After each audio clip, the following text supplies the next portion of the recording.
이사야서 25장 9절 봉독하겠습니다. 그날에 말하기를 이는 우리의 하나님이시라. 우리가 그를 기다렸으니 그가 우리를 구원하시리로다. 이는 여호와시라. 우리가 그를 기다렸으니 우리는 그의 구원을 기뻐하며 즐거워하리라 할 것이며. 아멘. 얼마 전에 인터넷으로 운동화 하나를 구입한 적이 있습니다. 40%를 할인해 준다는 문구에 동공이 확장돼서 확 질러버린 겁니다. 40% 할인해 준다고 하니까 이게 웬 떡이냐 하는 마음에 구입하고 말았습니다. 근데 배달이 좀 늦어졌습니다. 홈페이지에 가보니까 몇 월 며칠 날 일괄 배송한답니다. 40% 해주니까 아마 많은 사람이 동시에 구입했던 모양입니다.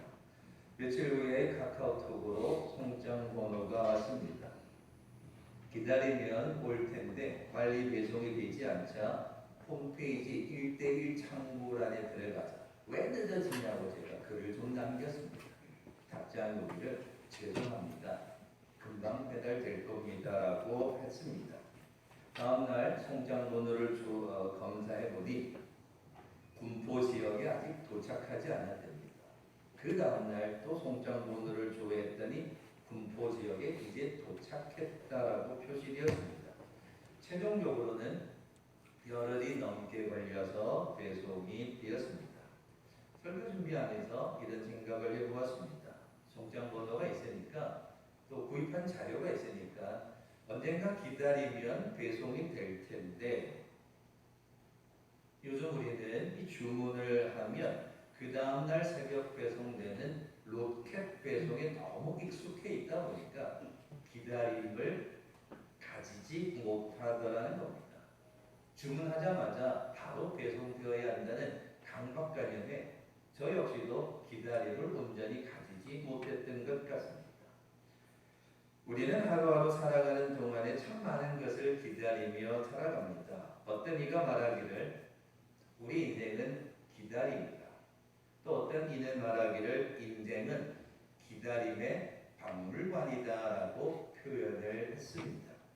참으로 많은 기다림이 우리의 인생의 길에 있습니다. 아이가 태어나기를 기다리고 옹알이를 하고 걸어가기를 기다리고 그리고는 어엿한 성이 되어서 한 사람의 몫을 다하기를 기다리게 되고 사랑을 찾고 직업을 찾고 진정한 인생의 소망을 찾아가기를 기다립니다. 그러니까 이런 기다림은 원초적 기다림이라고 말합니다. 인생에 관한 것입니다. 그러나 일상을 살아가면서도 많은 기다림이 우리 가운데 있습니다. 신호등이 바뀔 때까지 버스나 지하철이 오기까지 건강검진의 결과가 나오기까지 은행 창구에서 내 번호가 불려질 때까지 군대 간 연인이 돌아올 때까지 끊임없이 우리는 기다림의 연속적인 삶을 살아갑니다. 어떠한 기다림도 없는 곳에는 삶의 온기가 존재하지 않는다라는 표현이 있습니다. 기다림이 있다는 건 그 인생이 행복하다라는 것을 이야기합니다. 기다림이 있다는 건 살아있다라는 것을 증명한다고 합니다. 그러나 오늘날의 이 문명의 발전은 휴대전화와 컴퓨터는 우리의 삶을 편리한 쪽으로는 발전을 시켰지만 점점 기다림에는 취약한 인간으로 바꾸어 버렸습니다. 어제 오후만 하더라도 와이파이가 느리다고 짜증을 내고 와이파이가 되지 않는다고 많은 일들이 벌어졌습니다. 신호가 바뀌어도 앞에 있는 차가 출발하지 않는다고 짜증을 내고 잠깐의 기다림을 찾지 못해 휴대전화로 게임을 하고 엘리베이터가 빨리 오지 않는다고 올라가고 내려가는 버튼을 다다다다다 눌러버리는 게 우리의 모습이라는 겁니다. 무엇보다도 살아가는 인생의 기다림은 능력을 잃어버리게 합니다.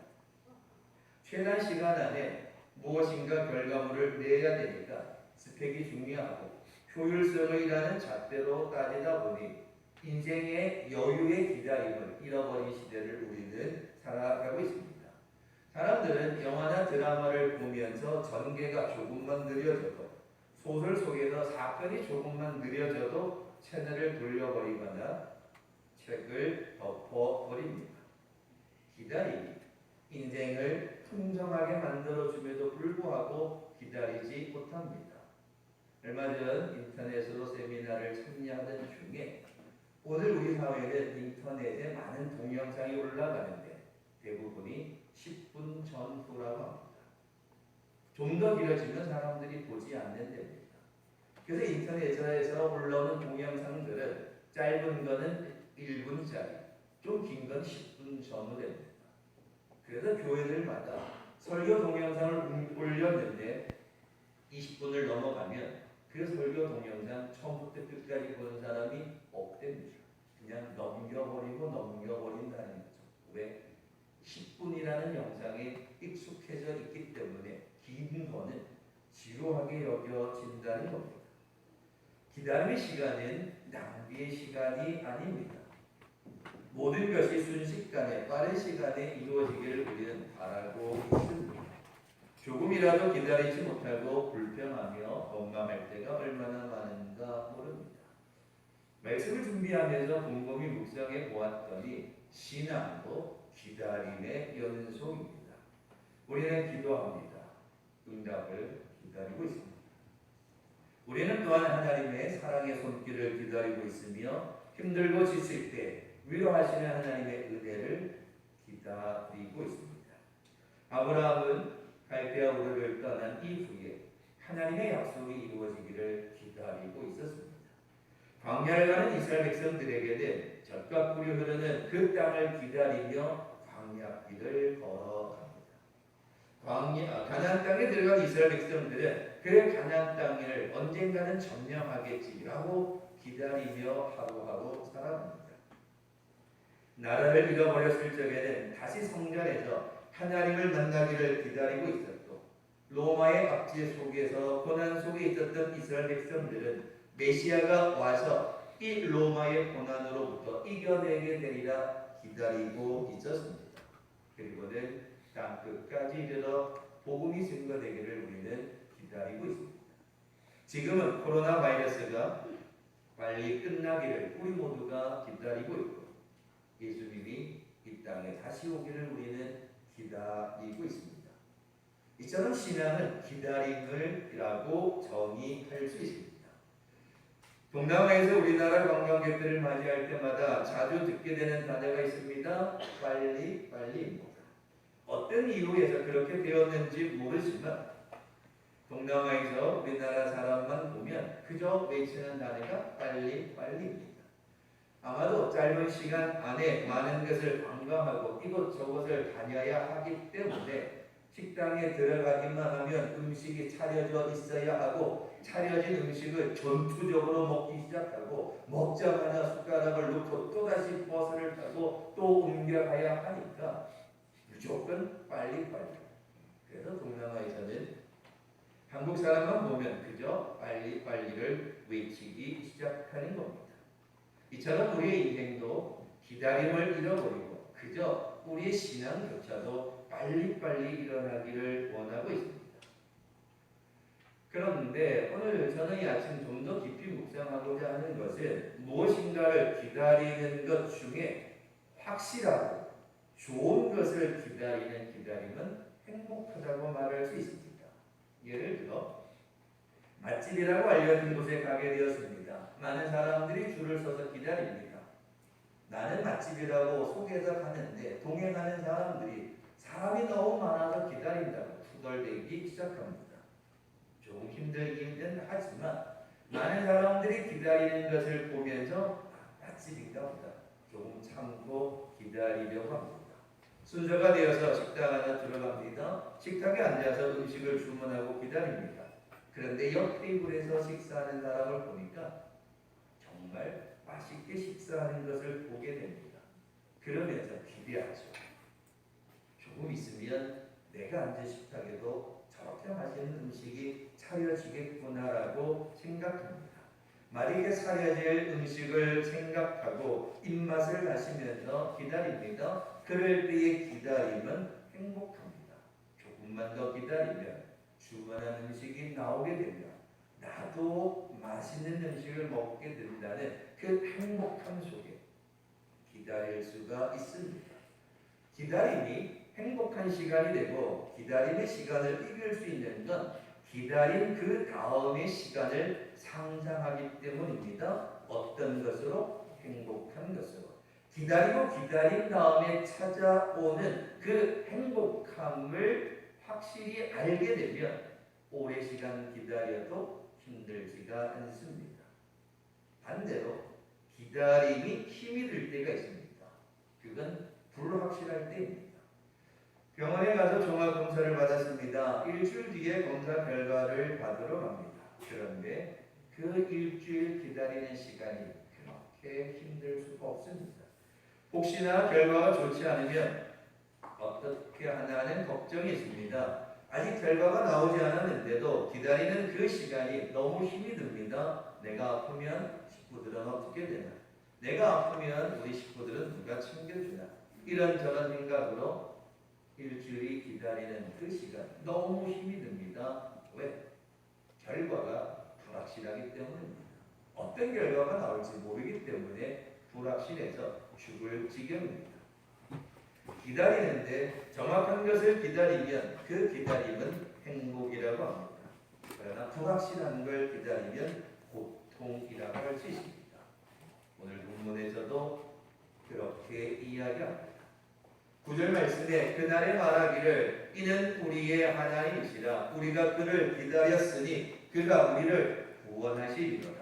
이는 여호와시라 우리가 그를 기다렸으니 우리는 그의 구원을 기뻐하며 즐거워할 것이다 라고 이야기합니다. 이사야가 이스라엘 백성들 가운데 이야기하는 내용입니다. 이스라엘 백성들에게 하나님의 심판이 선포되었습니다. 이스라엘 백성들은 듣지를 않았습니다. 여전히 우상을 섬기고 악을 행하는 일로 인하여 하나님의 말씀을 듣지 않았습니다. 새겨 듣지 않았습니다. 그러므로 인해 심판이 선포되었습니다. 근데 중요한 건 모두가 다 우상을 섬기고 모두가 죄 가운데 악을 행하면서 하나님의 말씀을 듣지 않았습니다.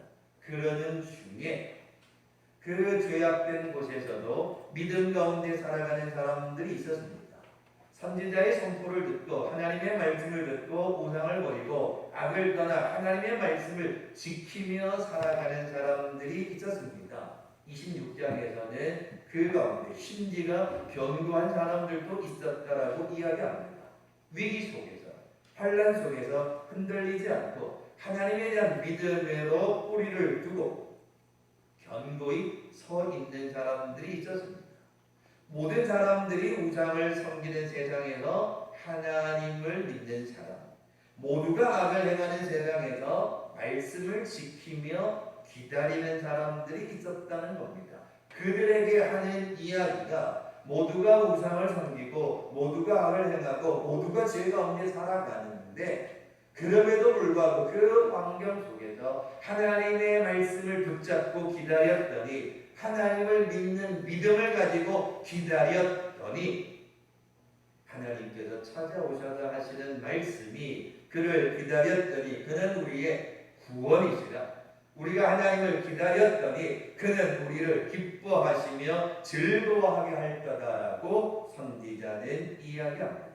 하나님의 말씀을 붙잡고 기다렸더니 믿음 안에 살았더니 하나님이 구원도 해주시고 기뻐하며 즐거워하게 해주셨다는 겁니다. 여리고성의 라합을 한번 생각해 보십시오. 광야에서 일어났던 일을 라합이 들었습니다. 그들이 전해주는 이야기를 듣고 라합은 하늘과 땅을 지배하시는 하나님을 믿기 시작합니다. 정탐꾼들이 여리고성에 들어왔습니다. 숨겨주었습니다. 그리고는 라합이 정탐꾼을 숨겨주면서 하나님을 믿는 믿음을 고백했습니다. 그랬더니 정탐꾼들이 그러면 나중에 여리고성이 무너질 때에 창문으로 붉은 줄을 메어달라. 그러면 너와 너의 가족은 구원해 줄 것이다. 약속의 말씀을 해주고 떠나가게 됩니다. 하나님이 너희 가족을 지켜주실 거라는 사실에 대해서 라합은 믿었습니다. 그날이 언젠가 될지, 그때가 언제일지는 모르지만 하늘과 땅의 주인 되시는 그 하나님이 자신을 구원해 줄 거라는 사실을 믿고 기다렸습니다. 근데 어느 날부터인가 이 여리고성 너머에서 이스라엘 백성들이 움직이기 시작합니다. 하루에 한 번씩 여리고성을 돌기 시작합니다. 매일같이 돌기 시작합니다. 여리고성 안에서는 난리가 났습니다. 이스라엘 백성들이 드디어 움직이기 시작합니다. 이스라엘 백성들이 공격해 오기 시작한다는 두려움에 여리고성 안에서는 난리가 났습니다. 두려워하기 시작했고 앞으로 어떻게 될 건가 모든 사람들은 혼란 가운데 빠졌습니다. 그런데 유일하게 라합은 걱정이 되지 않았습니다. 왜? 언젠가 여리고성이 무너지게 될 때에 하나님이 자신과 자신의 가족을 지켜줄 거라는 사실을 믿고 기다리고 있었습니다. 하나님을 믿는 믿음으로 기다렸습니다. 그리고는 이스라엘 백성들이 다 불번하게 되었을 때 라합은 그 붉은 줄을 창문으로 매달게 되었습니다. 그리고는 여리고성이 무너지게 될 때에 라합과 라합의 가족은 모두가 구원받게 됩니다. 모든 사람들이 두려워하고 떨고 있을 그 상황 속에서 흔들리지 않았습니다. 왜? 하나님을 믿고 기다렸기 때문에 하나님이 그를 구원해 주셨고 그로 말미암아 기뻐하고 즐거워하게 해 주셨다라는 겁니다. 9절 말씀에 그날에 말하기를 마지막에 심판의 날에 이르기를 하나님을 믿는 믿음으로 기다리게 되었으면 결국에는 구원에 이르게 되고 기쁨과 즐거움으로 하나님이 인도해 주신다 하셨습니다. 어떤 일이 일어날지 모르면 기다리는 것 자체가 힘이 듭니다. 그러나 확실한 것을 기다리는 기다림은 행복합니다. 그래서 베드로는 이런 이야기를 합니다. 베드로전서 1장에서 그러므로 너희가 이제 여러 가지 시험으로 말미암아 잠깐 근심하게 되지 않을 수 없으나 오히려 크게 기뻐하도다. 너희 믿음의 확실함은 불로 연단하여도 없어질 금보다 더 귀하여 예수 그리스도께서 나타내실 때에 칭찬과 영광과 존귀를 얻게 하려 함이라 라고 베드로는 이야기합니다. 너희가 잠깐 시험을 받을 수 있다. 너희가 환난을 당할 수는 있다. 그러나 그 환난을 기뻐해라. 왜? 너희에게는 불로 연단하여도 불같은 시험이 와도 이길 수 있는 확실한 믿음이 있지 않느냐. 너희 믿음의 확실함은 불로 연단하여 불같은 시험이 올지라도 확실한 믿음을 가지고 있으면 그날에 구원에 이르게 될 것이요 칭찬과 영광과 존귀를 얻게 될 거라는 겁니다. 고난이 있지만 그 고난 가운데 하나님에 대한 확실한 믿음을 가지고 기다리면 그 고난은 잠깐 지나간다. 그리고 그 뒤에는 하나님의 칭찬과 영광과 존귀와 구원의 은혜가 있다. 그러니 그 하나님을 믿는 믿음으로 살아감을 이야기해 주고 있습니다. 근데 성경에는 기다리다 지쳐서 은혜 받지 못한 이야기도 있습니다. 열천년 비유를 우리가 잘 알고 있습니다. 신랑이 분명히 온다 하였지만 신랑이 더디 옵니다. 어리석은 가저 처녀는 그때 가서 뭐 하지? 라고 기다림을 온전히 갖지 못합니다. 근데 지혜로운 여인들은 신랑이 언제 올지 모르니까 만반의 준비를 하고 믿음을 가지고 기다립니다. 신랑이 왔습니다. 믿음을 가지고 기다렸던 자들은 잔치 자리에 들어갔지만 기다림에 대한 확신이 없었던 사람들은 잔치 자리에 들어갈 수가 없었던 겁니다. 믿음 없이 기다렸던 자들은 들어갈 수가 없었던 거죠. 오늘 읽은 이사야도 이렇게 말합니다. 그날에 말하기를 이는 우리의 하나님이시라. 우리가 그를 기다렸으니 그가 우리를 구원하시리로다. 이는 여호와시라. 우리가 그를 기다렸으니 우리는 그의 구원을 기뻐하며 즐거워하게 될 거다. 하나님을 믿는 믿음으로 기다리면 하나님은 구원으로 축복해 주시고 기뻐하며 즐거워하게 하신다고 약속의 말씀을 주셨습니다. 그래서 하나님을 믿는 믿음으로 기다리면 그 기다림은 행복한 겁니다. 근데 그 기다림이 불확실한 걸 기다리면 참 어렵고 어려운 것이 우리의 인생입니다. 꼭 예배가 끝난 다음에 약속이 계신 분들 있으십니까? 그렇다면 여러 가지 이제 예배가 끝나게 되었으면 어떻게 해야겠다라고 생각하시겠죠. 오늘은 제가 이렇게 설교를 마무리하게 될 텐데요.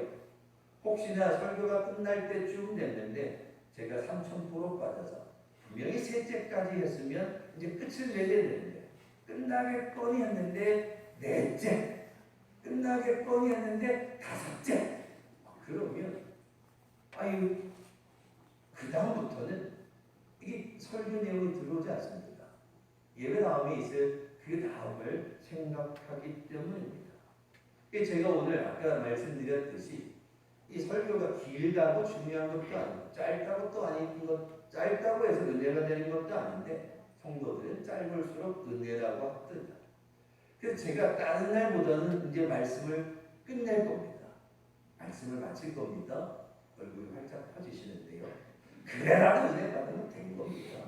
길어든 짧든 은혜 받으면 됐죠. 이제 끝을 낼 겁니다. 근데 오늘 기억하셔야 할 것은 하나님의 축복은 확실합니다.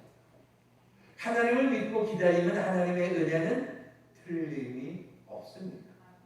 단지 우리가 너무 좀 조급한 것입니다. 저 역시도 운동화를 주문하고 나서 기다리고 올 텐데 그놈의 로켓 배송 때문에 그 다음 날이면 오겠거니라는 그 생각 때문에 잠시도 더 기다리지 못하는 우리 자신들의 모습입니다.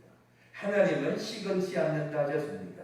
믿음을 가지고 기다리면, 믿음을 가지고 기도하면, 믿음을 가지고 찬송하고, 믿음으로 모여 예배하고 힘쓰면 하나님은 분명히 우리를 구원해 주실 것이요, 그 구원으로 말미암아 기뻐하며 즐거워하게 될 거다. 오늘 이사야는 선포하고 있습니다.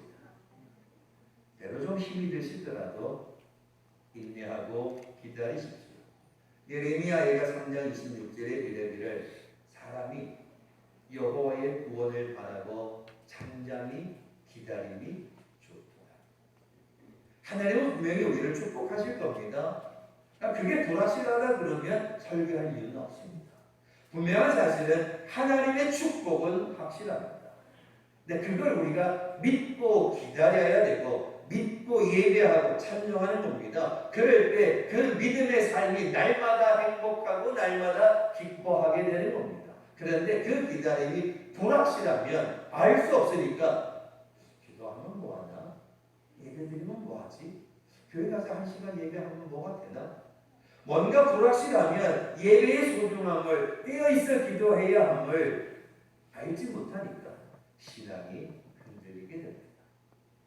오늘 본문의 말씀을 다시 한번 기억하셔서 한치도 알 수 없는 불확실한 세상이지만 내일 어떤 일이 일어날지 모르지만 단 한 가지 확실한 건 하나님은 살아계셔서 우리가 그 하나님을 믿는 믿음으로 가면 하나님은 구원해 주시고 그 구원으로 말미암아 우리는 기뻐하며 즐거워하게 되는 날들이 날마다 넘쳐난다는 겁니다. 믿음으로 가는데 기도하며 가는데 하나님이 응답해 주신다. 그래서 할렐루야가 되는 겁니다. 그런데 아무것도 모르면 아이고 그래서 한숨이 나오는 겁니다. 분명한 사실 믿음을 가지고 기다리면 믿음을 가지고 예배하고 찬송하면 하나님은 우리를 분명히 축복해 주실 겁니다. 그래서 그 축복을 기다리면 행복한 거죠. 오늘 하신 예배 드리는 여러분, 저와 여러분은 행복한 사람입니다. 네. 하나님의 축복이 있습니다. 분명합니다. 그 사실을 기억하며 하나님의 축복을 기다리는 날마다 행복한 삶을 살아가는 축복의 성도들 되시길 주님의 이름으로 축원합니다. 고마우신 아버지 하나님, 우리가 세상을 살아가는 일이 참 많은 것을 기다려야 합니다. 그런데 그 기다림이 너무 힘들 때 있지만 오늘 하나님을 믿는 우리의 믿음은 틀림이 없게 하여 주시옵소서. 하나님을 믿고 나아가면 그 기다림은 분명히 우리에게 축복이 될 줄 믿습니다. 그 믿음을 가지고 날마다 하나님 앞에 기도하고 예배하고 찬송하고 하나님의 뜻 가운데 살아가는 축복의 성도들 다 되게 인도하여 주시옵소서. 감사드리며 예수님의 이름으로 기도하옵소서.